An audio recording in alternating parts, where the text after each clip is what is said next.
free Palestine! Free Palestine! Yeah. So we're going to be on camera. I got the email on that. Hello, my name is Stanley Heller. Welcome to The Struggle.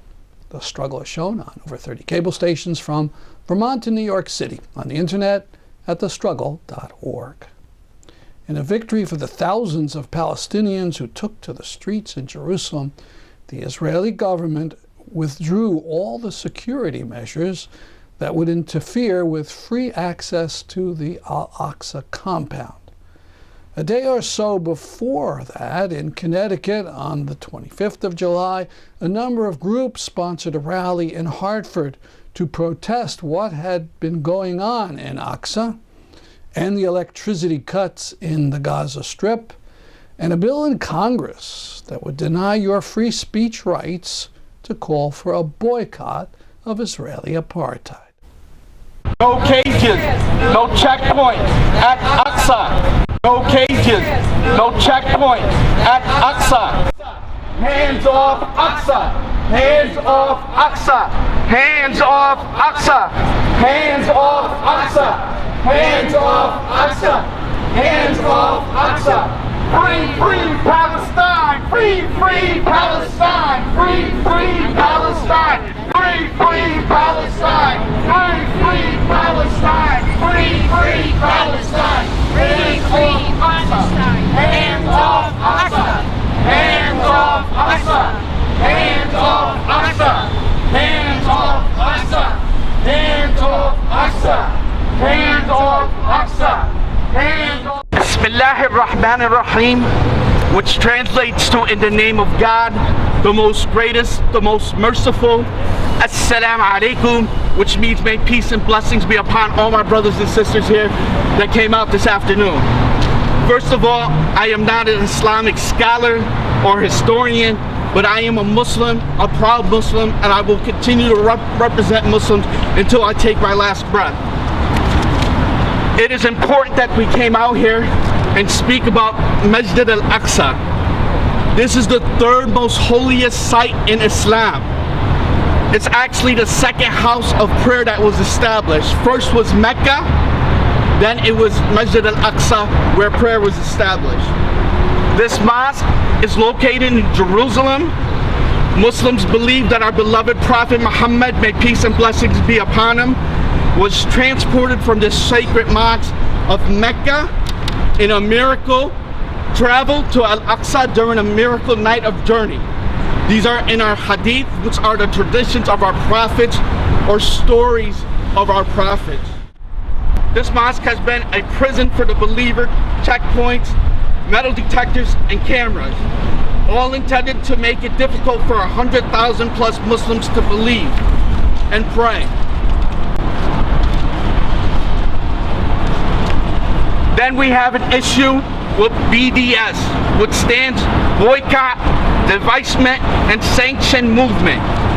There are global campaigns to increase economy and political pressure on Israel to end its international law of oppressing the Palestinians and Muslims in general. One of the things that people are going to be encountering over the next few weeks as discussion about the Senate bill begins to percolate is this, that for months now, behind the scenes, Congress people have been lining up senators and members of Congress in both parties to support this piece of legislation that would effectively make it illegal to advocate for the BDS campaign.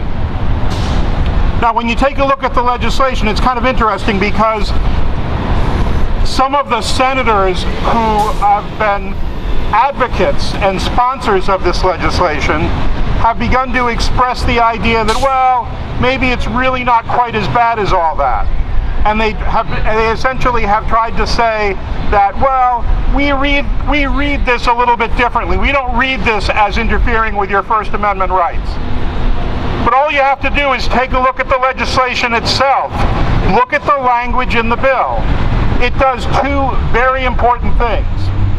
One is that it makes it illegal for any person in the United States to request, not to boycott, not to say I will boycott, not to say I am boycotting, but to request that anyone else participate in the BDS campaign. So in other words, what Senator Gillibrand, who is the junior senator from New York, who says that, well, she doesn't really think it's all that bad. What she's advocating, and what the Democrats and Republicans who have signed on to this are advocating, is that it would be illegal for you to go to your labor union, your community organization, your church, your mosque, or your synagogue and say, I think our organization should support the BDS campaign. It would make it illegal to simply advocate for the campaign itself. The other really important feature of this law, which they are not talking about, is that presently there is a law on the books that makes it illegal for people to participate in boycotts that have been initiated by countries against friends of the United States. This legislation dramatically expands that by saying that it's not only countries that have supported or implemented boycotts, it's international governmental organizations. And the bill actually says, in case anyone wasn't really sure what they mean by that the United Nations Human Rights Campaign is one of the organizations that you specifically cannot support if they decide to boycott Israel. Another organization, international intergovernmental organization, that you specifically cannot support is the European Union. So what we're saying is, if this legislation passes, it doesn't matter that millions of people all over the world say that what Israel is doing is wrong and that they're calling for a boycott and divestment and sanctions. It doesn't matter that if the European Union agrees. It doesn't matter if the United Nations agrees. It will still be illegal in the United States to advocate for that. So, okay, so there's a bill on the, let's say there's a law on the books. And some people would say, well, you know, there's a law that's kind of like that already. They've passed laws like this before. Maybe it doesn't really make that much of a difference. But here's the clincher. Not only does this legislation make it illegal to advocate for the boycott, it actually says specifically, if you are found civilly liable for breaking this law, you can be fined up to $250,000. If you are found criminally liable for knowingly and willfully violating this statute, you can be fined up to $1 million or receive a jail sentence up to 20 years. It's so flagrantly in violation of the First Amendment that it's shameful that any congressperson or any U.S. senator would put their name on it. It's especially shameful at a time when Democrats and Republicans are giving us a lot of lip service about how important it is to protect the free speech of fascists, and yet they're not interested in protecting our free speech to join with other people all over the world to denounce war crimes against people in Israel. As far as I'm concerned, there's really only one response, which is an appropriate response to this piece of legislation. They are threatening us. They're saying, if we pass this, you will become illegal because you have advocated this position. So I think there's really only one appropriate response.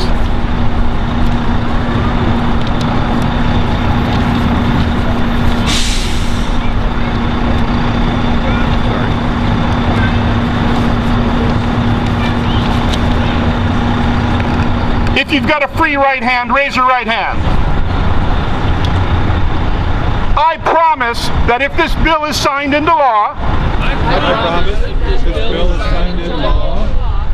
I will continue to publicly, vocally, and willfully violate the law.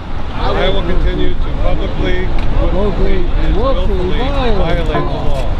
By continuing to affirm my opposition to actions of the Israeli government. By continuing to affirm my opposition to actions of the Israeli government. That violate fundamental human rights. That violate fundamental human rights. and I promise to continue to affirm my support for the liberation of the people of Palestine. And I promise to continue to support the liberation of the people of Palestine. Thank you. Free Palestine! Free, free Palestine! Free, free Palestine! Free, free Palestine! Free, free Palestine! Free, free Palestine! Free, free Palestine! Free, free Palestine! Free, free Palestine! Free, free Palestine!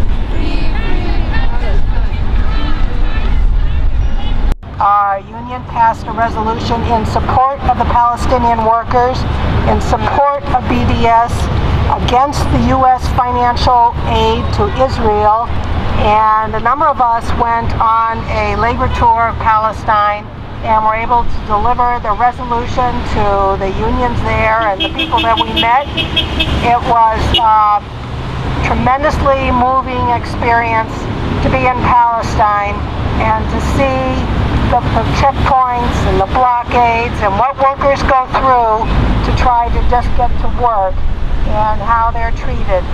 And by being Syrian, I was super lucky to be 2 times in Palestine to see the suffering and witness the suffering and witness the home demolishing and the every single day suffering for the Palestinians. And we all had the eye-opening experience seeing those Palestinians suffering every single day, but they're staying in their own land, not giving up. After we saw the stealing of the land, now we start watching in front of our eyes that the stealing of the sacred place, also the Al-Aqsa mosque. And it's not okay that the Palestinian people not to be allowed to pray in their own mosque. It's sacred place for all Syrians, for all Palestinians, for all Syrians, for all Muslims all around the world. This is a shame. It's a blot on our country that our Congress does not recognize the humanity of the Palestinian people. I have seen that in my correspondence with the 2 senators who do not at all address the issue of the occupation. They simply talk about anti-Semitism and the usual AIPAC arguments in support of a very aggressive military posture on the part of Israel and the United States. And this piece of legislation would put every single one of us at risk.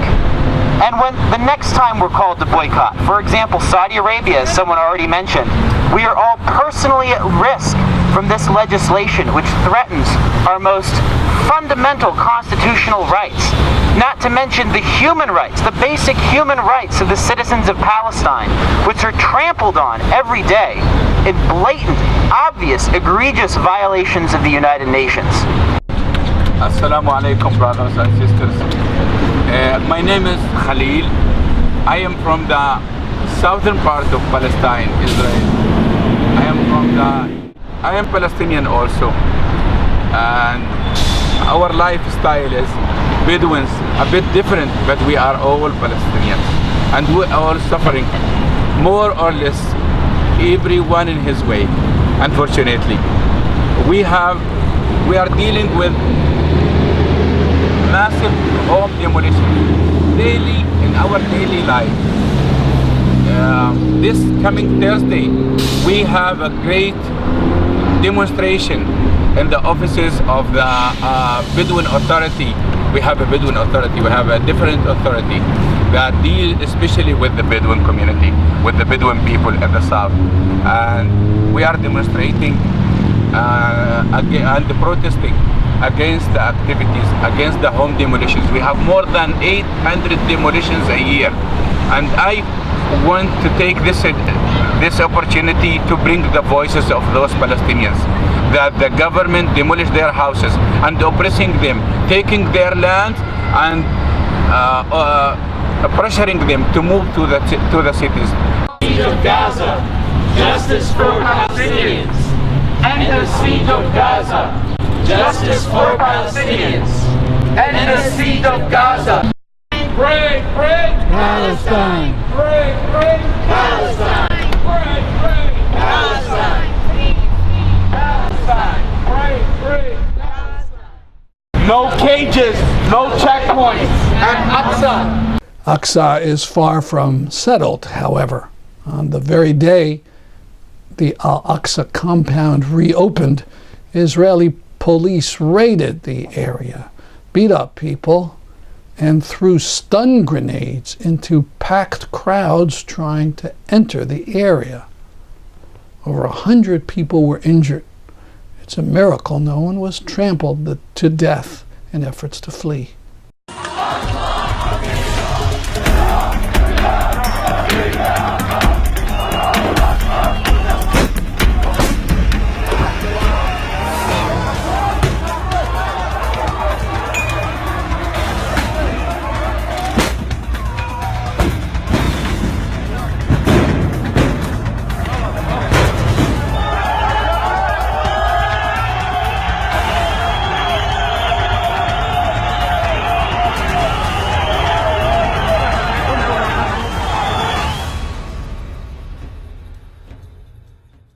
While the campaign to preserve Al-Aqsa was going on, in the neighboring country of Jordan, an Israeli guard at the Israeli embassy there shot dead 2 Jordanians.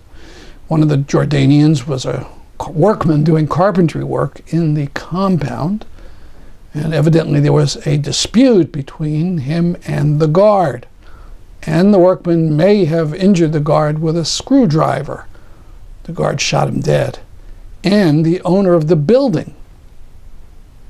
The guard was whisked back to Israel under the cover of diplomatic immunity before any questioning could occur by Jordanian authorities. And Prime Minister Netanyahu treated the guard as if he was a national hero. Israeli columnist in Haaretz, Gideon Levy, wrote a bitter column about such heroism. You can read it, or if you could follow it through our link on thestruggle.org.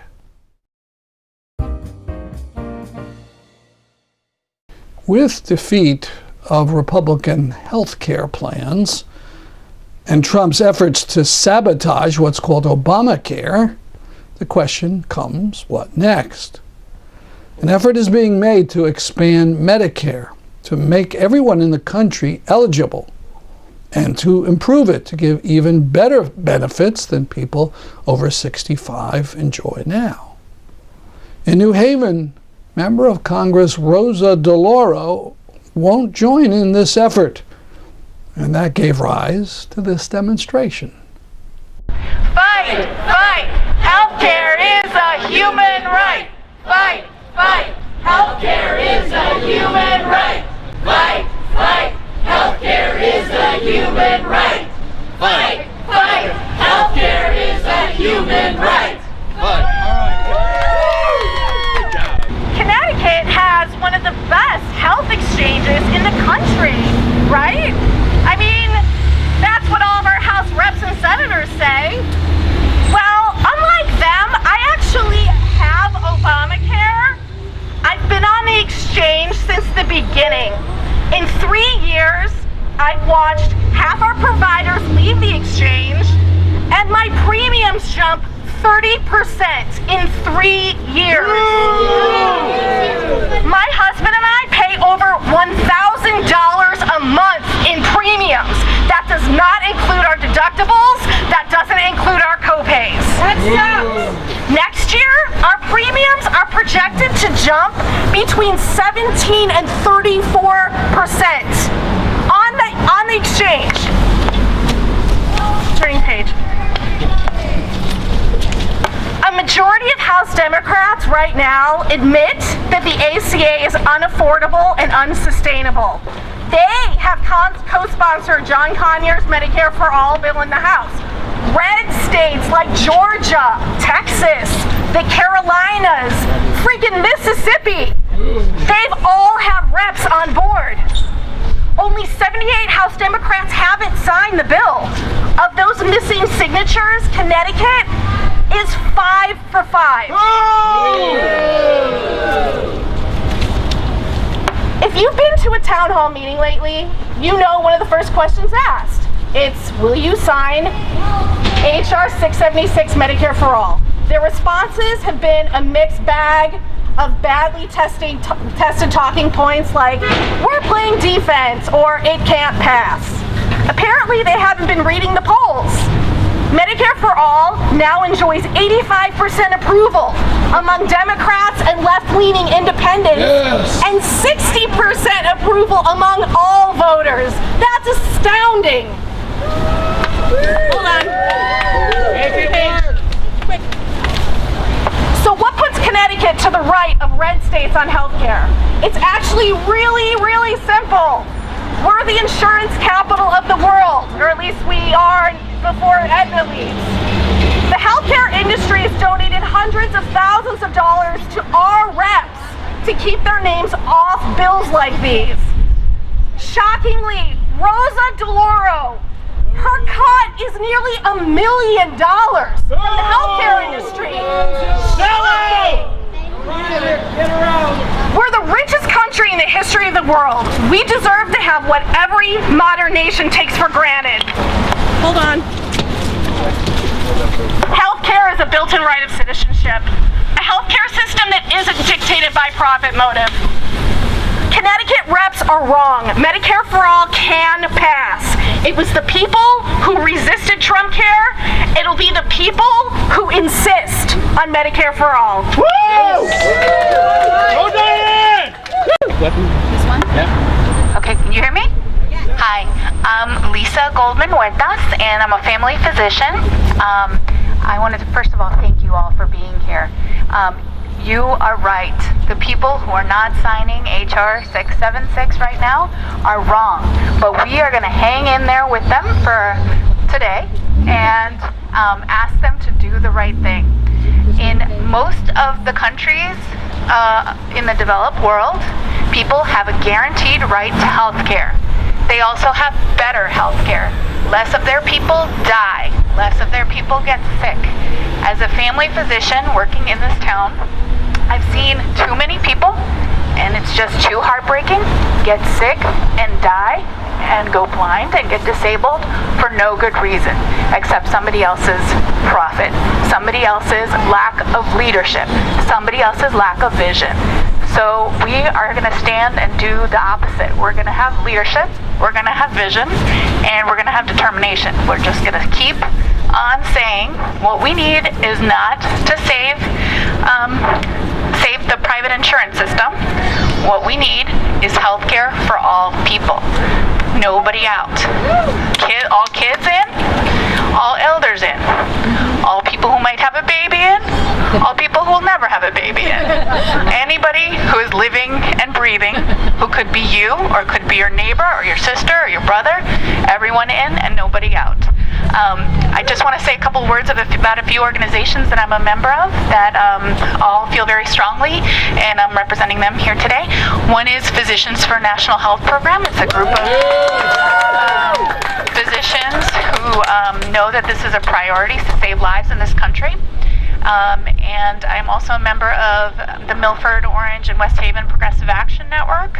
And a couple other groups, but those are the two I want. I'm the organizer of COMA CT, which is Colleges Organizing for Medical Access of Connecticut, and it's basically a listserv. And we were the initial, we sparked the initial idea of having this rally here at Rosa DeLauro's office, and I posed the question on our listserv, and we had good response, and so we got a whole coalition of people together, and the biggest of which is Medicare for All Connecticut, and they have a very good Facebook page, which everybody should check it out and like and subscribe to their group. I saw them on Facebook today. And it really came together, and we had such a powerful response on the web, and of course our driving goal is Medicare for All, and is to eliminate the private health insurance industry, or to make it a vestige of its current monstrous self, so that everyone will be covered with health care and as a right, and regardless of age,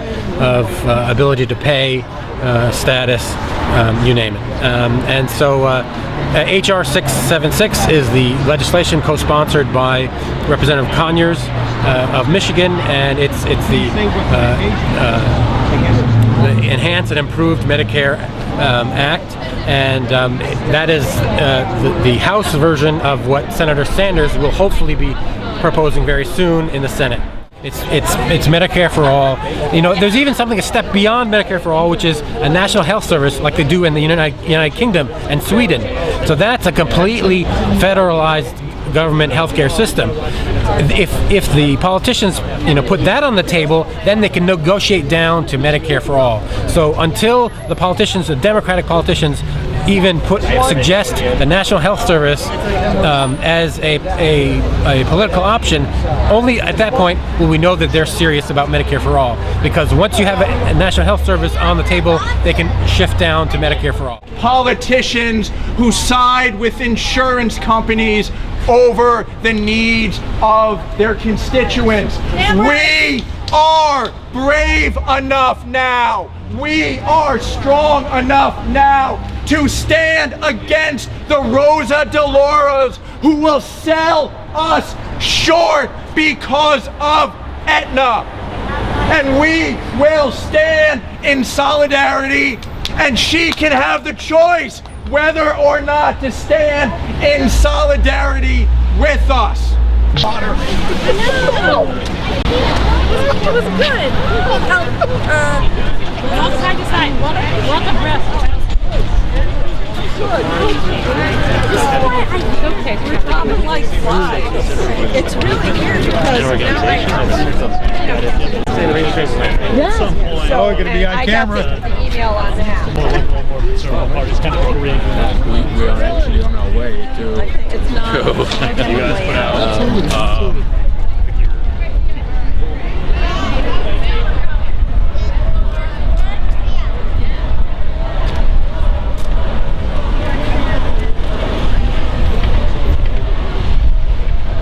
Medicare for all, single payer now. House Resolution 676. That's our program for today. See you next week at this time. I'm Stanley Heller for The Struggle.